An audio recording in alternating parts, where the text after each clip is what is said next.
I have always made art my entire life since I think my earliest from memory is going to summer camp at 9 years old and making little wood carvings. I wasn't encouraged in any way, uh, but that didn't seem to deter me. And then, all through school, all through junior high and high school, I carved wood predominantly. I worked with wood. I went off to college. I actually had an art teacher in high school who was the first person to ever encourage me to make stuff and make sculpture. And so that was the beginning of it. And then I went to college and got very lucky because the college I went to a little school in upstate New York just built this huge multi-million-dollar art facility, and the sculpture professor there had worked for George Rickey. He had a great resume, and no one wanted to make any sculpture. So I was like the only person who was interested.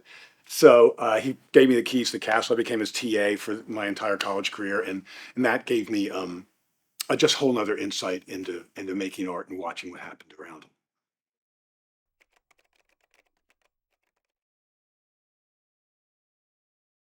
Because I came from what's referred to as a constructivist sculptural background, it's all about making models.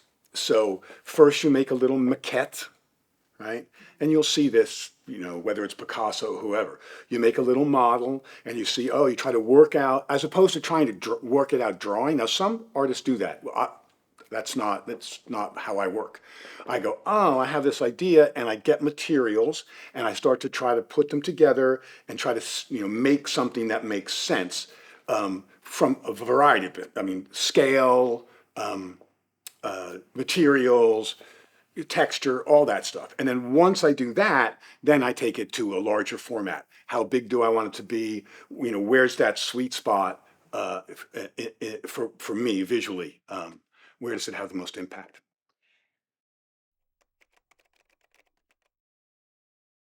I approach my art practice like authors approach writing. And every author of note says the same thing. They have a very disciplined practice. They get up, they spend X amount of hours at the computer. I do the same thing.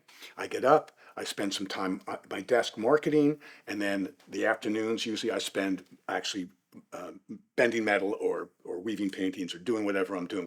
I have always stayed focused on process and not on results. You have to think, what's the littlest thing I can do today that will help me get closer to my goals?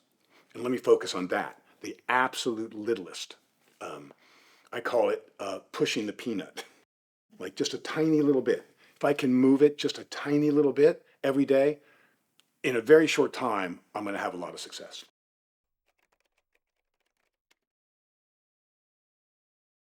I recognize that I'm super lucky because most people struggle, especially men, with what do I want to do and what am I going to do in retirement? I'm never going to retire. I'm always just going to make art. There's a great book I read, a friend of mine gave me, called Big Magic, written by Elizabeth Gilbert, who wrote Eat, Pray, Love.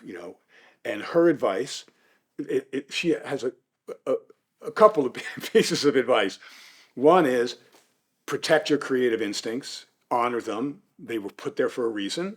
So, if you feel driven to do it, then do it. As I got into my 50s, I realized, okay, I'm going to be focusing on this more and more, and I'm getting close to the age where I'm going to stop my day job. And so I started spending more and more time every day.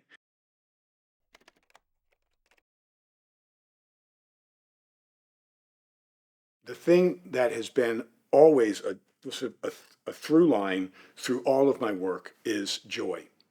I always say I make house jewelry. I'm not trying to make a statement. I'm not trying to, you know, articulate anything except just a joyful experience when you look at the work.